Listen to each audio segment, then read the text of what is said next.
ಇತಿಹಾಸ ಟಿವಿ ವೀಕ್ಷಕರಿಗೆ ನಮಸ್ಕಾರಗಳು. ಇವತ್ತಿನ ದಿನ ಮುದ್ರಾಯೋಗದ ಸಂಚಿಕೆಯಲ್ಲಿ ನಾನು ಯಾವ ಟಾಪಿಕ್ ನಿಮಗೆ ತಿಳಿಸ್ತಾ ಇದ್ದೀನಪ್ಪ ಅನ್ನೋದಾದರೆ ಅದೇ BP ಹಾಗೆ ಬ್ಲಡ್ ಪ್ರೆಷರ್. ಇವತ್ತಿನ ದಿನ ನಮ್ಮೆಲ್ಲರ ಮನೆಯಲ್ಲೂ ಇರ್ತಾರೆ, ನಮ್ಮ ಸುತ್ತಮುತ್ತಲೂ ಇರ್ತಾರೆ. ಸೊ ಅಷ್ಟೇ ಅಲ್ಲ, ಒಂದು 40 ಕ್ರಾಸ್ ಆಗ್ತಿದೆ, ಅದರಲ್ಲೂ ಈ IT BT so high pressure ಯುಕ್ತವಾದಂಥ ಕೆಲಸಗಳನ್ನು ಹೊಂದಿರೋರಿಗಂತೂ BP ಅನ್ನೋದು ಸರ್ವೇ ಸಾಮಾನ್ಯವಾಗಿದೆ.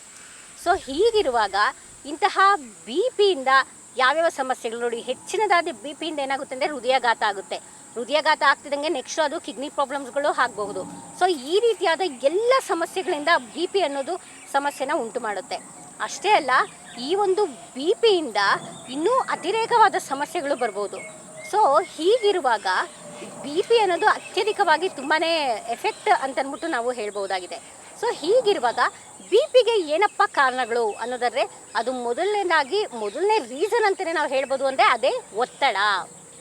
ಸೊ ನಾವು ಮನಸ್ಸಿಗೆ ಎಷ್ಟು ಒತ್ತಡ ಕೊಡ್ತೀವೋ ಸೊ ಆ ಮನಸ್ಸು ಏನು ಮಾಡುತ್ತೆ ಅಂತಂದರೆ ನಮ್ಮ ದೇಹದ ಮೇಲೆ ಪರಿಣಾಮ ಬೀರುತ್ತೆ. ಸೊ ಮನಸ್ಸಿಗೆ ಒತ್ತಡ ಆಗ್ತಿದ್ದಂಗೆ ಬ್ಲಡ್ ಸರ್ಕ್ಯುಲೇಷನ್ ಏನಾಗುತ್ತೆ ಅಂತಂದರೆ ಅದು ಅತ್ಯಂತ ಒಂದು ವೇಗಯುಕ್ತವಾಗಿ ಆಗೋದಕ್ಕೆ ಸಹ ಇದು ಒಂದು ರೀಸನ್ ಆಗಿದೆ. ಈಗ ನೋಡಿ, ನಿಮ್ಗೇನಾದ್ರು ಕೋಪ ಬಂತು ಅಂತಂದರೆ ಸೊ ನೀವೇನಾದ್ರು ಕಿಚ್ಚಾಡ್ತಾ ಇದ್ದೀರಂದರೆ ಏನೋ ಹಾರ್ಟ್ ಬೀಟ್ ಜಾಸ್ತಿ ಆಗುತ್ತೆ, ಹಾಗೆ ಬ್ಲಡ್ಡು ಹೋಗೋದು ಬರೋದು ಅದು ತುಂಬ ಫಾಸ್ಟಾಗಿ ಆಗ್ತಾ ಇರುತ್ತೆ. ಸೊ ಈ ರೀತಿಯಾಗಿ ಯಾವಾಗ ನಮ್ಮ ಮನಸ್ಸಿನ ಮೇಲೆ ನಾವು ಒತ್ತಡ ಹಾಕಿದಾಗ ಏನಾಗುತ್ತೆ ಅಂದರೆ ಅದು ರಕ್ತದ ಮೇಲೇನೂ ಪರಿಣಾಮ ಬೀರುತ್ತೆ. ಕೇವಲ ಇದಿಷ್ಟೇ ಅಲ್ಲ, ಡಿಪ್ರೆಷನ್ನು ಮತ್ತು ಆ್ಯಂಗ್ಸೈಟಿ ಅಂತಂದ್ಬಿಟ್ಟು ಹೇಳ್ತೀವಿ. ಸೊ ನಾವೇನಾದ್ರು ತುಂಬ ಓವರ್ ಡಿಪ್ರೆಷನಲ್ಲಿದ್ದರೆ ಹಾಗೆ ಆ್ಯಂಗ್ಸೈಟಿ ಜಾಸ್ತಿ ಇತ್ತು ಅಂದರೆ ಹಾರ್ಮೋನ್ಸ್ಗಳ ವೇರಿಯೇಷನ್ಸು ಜಾಸ್ತಿ ಆಗ್ತಾ ಹೋಗುತ್ತೆ. ಸೊ ಹೀಗಿರುವಾಗ ರಕ್ತದ ಮೇಲೂ ಅದು ಒತ್ತಡ ಹಾಗೆ ಬೀಳ್ತಾ ಹೋಗುತ್ತೆ. ಸೊ ಇದಿಷ್ಟೇ ಅಲ್ದಿಲ್ದಿರ ನಾವು ಸೇವಿಸುವಂತಹ ಆಹಾರ ಕ್ರಮ, ಇವತ್ತಿನ ದಿನ ಆಹಾರದಲ್ಲಿ ಯಥೇಚ್ಛವಾಗಿ ಮಸಾಲೆಯುಕ್ತ ಪದಾರ್ಥಗಳು, ಅತಿಯಾದ ಉಪ್ಪುಗಳು, ಈ ರೀತಿಯಾದ ಅತಿಯಾಗಿ ಸೇವನೆ ಮಾಡೋದ್ರಿಂದ ಏನಾಗುತ್ತೆ ಅಂದರೆ ರಕ್ತದ ಒತ್ತಡ ಅನ್ನೋದು ಅದು ಜಾಸ್ತಿ ಆಗ್ತಾ ಹೋಗ್ತಾ ಇದೆ. ಸೊ ಇದಿಷ್ಟೇ ಅಂದಿಲ್ದಿರ ಸೊ ಎಕ್ಸಸೈಸ್ ಮಾಡುವಂಥದ್ದು ಹಾಗೆ ನಮ್ಮ ದೈಹಿಕ ಶ್ರಮ ಅನ್ನೋದು ಕಡಿಮೆ ಆಗಿದೆ. ಸೊ ಇದೆಲ್ಲ ರೀಸನ್ಸ್ಗಳಿಂದ ಏನಾಗುತ್ತೆ ಅಂದರೆ BP ಅನ್ನೋದು ಇವತ್ತು ಬರ್ತಾ ಇರೋದನ್ನು ನಾವು ನೋಡ್ತಾ ಇದ್ವಿ. ಸೊ ಹೀಗಿರುವಾಗ ಇಂತಹ BPನ ನಾವು ಮೆಡಿಸಿನ್ನೇ ಅಲ್ದಿಲ್ದಿರ ವಿತೌಟ್ ಮೆಡಿಸಿನ್ನು ನಾವು ಹಾಗೆ ಕ್ಯೂರ್ ಮಾಡ್ಕೊಬೇಕಪ್ಪ ನ್ಯಾಚುರಲಿ ಅನ್ನೋದ್ರಲ್ಲಿ ನಮಗೆ ಯೋಗ, ಪ್ರಾಣಾಯಾಮ, ಮುದ್ರೆಗಳು ಇವೆಲ್ಲ ಸಹಾಯಕಾರಿಯಾಗಿದೆ. ಹೀಗಿರುವಾಗ ಇಂತಹ BP ಸಮಸ್ಯೆಗೆ ಯಾವ ಮುದ್ರೆಗಳಿಂದ ನಾವು ನಿವಾರಣೆ ಮಾಡ್ಕೊಬಹುದು ಅನ್ನೋದನ್ನು ನೋಡೋಣ ಬನ್ನಿ. ಮೊದಲಿಗೆ ಈ BP ಸಮಸ್ಯೆಗೆ ನಾನು 2 ಮುದ್ರೆಗಳನ್ನು ನಾನು ನಿಮಗೆ ಇವತ್ತು ತಿಳಿಸ್ತಾ ಇದ್ದೀನಿ. ಒಂದು ವ್ಯಾನ ಮುದ್ರೆ, ಇನ್ನೊಂದು ರುದ್ರ ಮುದ್ರೆ ಅಂತಂದ್ಬಿಟ್ಟು. ಸೊ ವ್ಯಾನ ಮುದ್ರೆ ಅಂದರೆ ಏನಪ್ಪ ಅಂದರೆ ನೋಡಿ, ನಮ್ಮಲ್ಲಿ ಅನೇಕ ಸಮಸ್ಯೆಗಳು ನಮ್ಮ ದೇಹದಲ್ಲಿ ಉಲ್ಬಣ ಆಗೋದೇ ವಾಯುಗಳ ಒಂದು ಅಸಮತೋಲನದಿಂದ.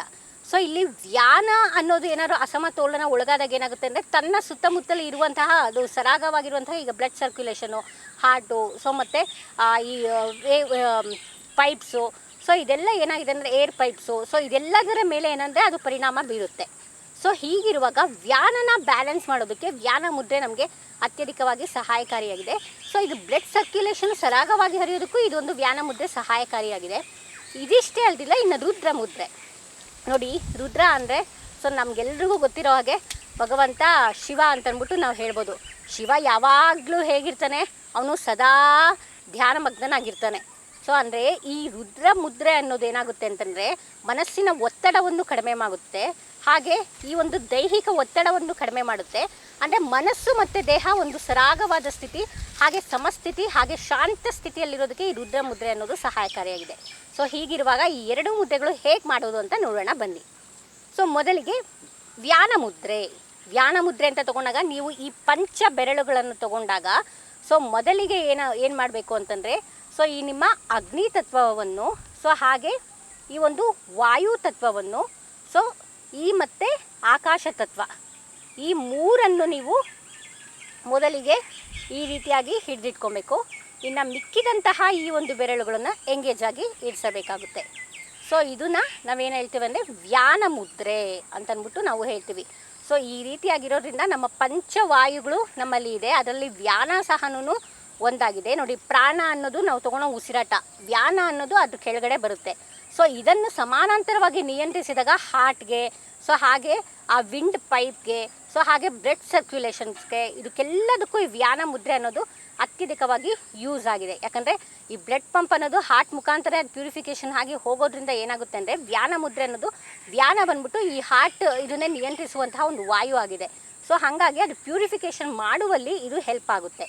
ಸೊ ಇದು ವ್ಯಾನ ಮುದ್ರೆ ಆಗಿದೆ.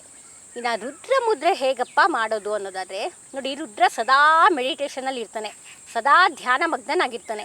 ಸೊ ಆ ಮಗ್ನನಾಗಿರೋದ್ರ ಜೊತೆಗೆ ಅನೇಕ ಮುದ್ರೆಗಳನ್ನು ಅವನು ಯೂಸ್ ಮಾಡ್ತಾನೆ. ಸೊ ಅದರಲ್ಲಿ ಈ ರುದ್ರ ಮುದ್ರೆ ಸಹನೂ ಒಂದಾಗಿದೆ.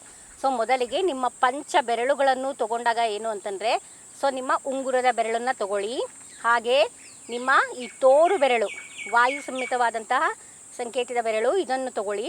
ನಂತರ ಈ ಅಗ್ನಿ ತತ್ವದ ಬೆರಳು. ಸೊ ಇದನ್ನು ತಗೊಂಡು ಏನು ಮಾಡಬೇಕಂದ್ರೆ, ಸೊ ಈ ರೀತಿಯಾಗಿ ಇಟ್ಕೊಬೇಕಾಗತ್ತೆ.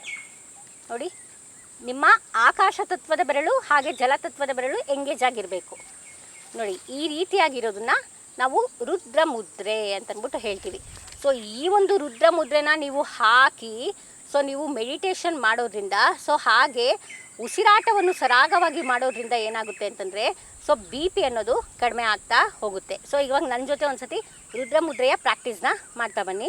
ಸೊ ಮೊದಲಿಗೆ ಇನ್ನೊಂದು ಸತಿ ಹೇಳ್ತೀನಿ, ಈ ಪಂಚ ಬೆರಳುಗಳಲ್ಲಿ ಮೊದಲಿಗೆ ನೀವು ಯಾವ್ದು ತೊಗೊಬೇಕು, ಈ ಒಂದು ಉಂಗುರದ ಬೆರಳು, ನಂತರ ತೋರು ಬೆರಳು, ನಂತರ ಈ ಒಂದು ಹೆಬ್ಬೆರಳು. ಓಕೆನಾ?